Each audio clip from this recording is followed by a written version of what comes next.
नारायण, आज फिर हम आए हैं, एक शब्द है स्त्री। स्त्री को लेकर के फिर उपस्थित हुए हैं। तो आप लोग हमको ये नहीं कहिएगा कि आप बार बार स्त्री का अपमान करते हैं, बोलते हैं। तो भाई चाणक्य ऋषि का जो सो असर पड़ रहा है, पड़ गया है। चाणक्य जी समझते ना, कौटिल्य, विष्णुगुप्त, है ना। तो हम बता दें, ऋग्वेद के ब्राह्मण संहिता में स्त्री और नारी एक भाग है जिसमें स्त्री नारी के बारे में बात कहा गया है। तो इस जीवन को, सारे मनुष्य रूपी जीवन को, इस संसार को चलाने वाला जो गाड़ी है वो स्त्री और पुरुष ही है जो इस संसार को चला रहे हैं। लेकिन फिर भी उसमें स्त्री और पुरुष में तुलना किया गया। स्त्री को बताया ही थे कि पुरुष की अपेक्षा ऋग्वेद में ऐसा वर्णन किया है, और इंद्र देवता स्वयं कहते हैं कि स्त्री की बुद्धि अत्यल्प होती है। अल्प नहीं, अत्यल्प, बहुत कम, थोड़ा सा होते, बहुत कम होता है ना। और एक ऋषि कहते हैं कि स्त्री का हृदय जो है सो अगरबत्ती के समान निर्दयी होता है ना, क्रूर होता है, उसकी प्रेम अस्थायी नहीं होता है ना।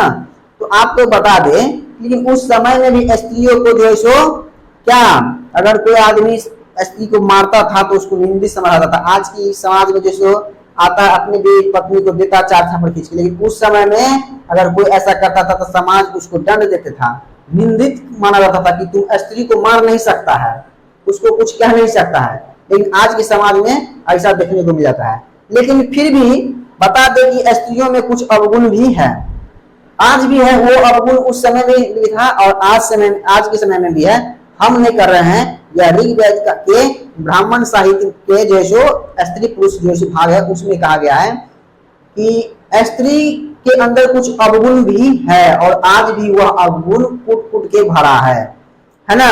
तो कहते हैं जैसे स्त्रियां निरर्थक बातें और विशेष ध्यान देती थी, जो स्त्री महिला जो है निरर्थक बातें, बेफुजूल की बातें बहुत करती है, आज भी करती है।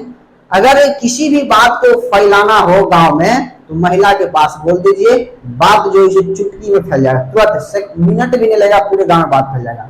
तो महिला जो है निरर्थक बात बहुत ज्यादा करती है, बकबक करती है। एक जगह 4 महिला चुपचाप बैठे नहीं रह सकती है। कभी कभी आप 4 महिला को एक जगह बैठा दीजिए, या कह दीजिए कि चुपचाप बैठ रही है, जीवन में कभी नहीं बैठ सकती है ना। तो महिला में यह अवगुण है कि बिना बेफुजूल की बात करना, एक दूसरे की चुगली करना उसकी नेचर बन चुकी है, उसकी प्रकृति बन चुकी है कि वह प्रवृत्ति है कि वो बकबक करेगी, एक दूसरे की चुगलपनी करना उसका काम नहीं है।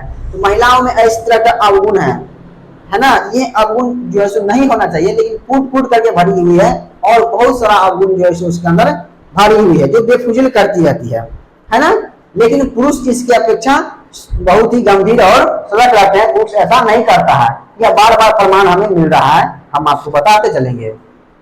तो यही स्त्री को लेकर के बता रहे थे कि बेफुजूल का बात करना, है ना, किसी भी चीज को तिल का तार बनाना, फालतू में, है ना, फालतू में तिल का तार बनाना, यह इसकी प्रवृत्ति है। बेफुजूल में, बेफुजूल के जो है यह कार्य करती रहेगी, क्या लाभ क्या हानि होगा नहीं जानती है। बेफुजूल में बकबक, किसी का बात किसी, उसकी बात उसके पास, उसकी बात उसके पास, बस लड़ाई झगड़ा शुरू कर देती है। ठीक है, तो आइए।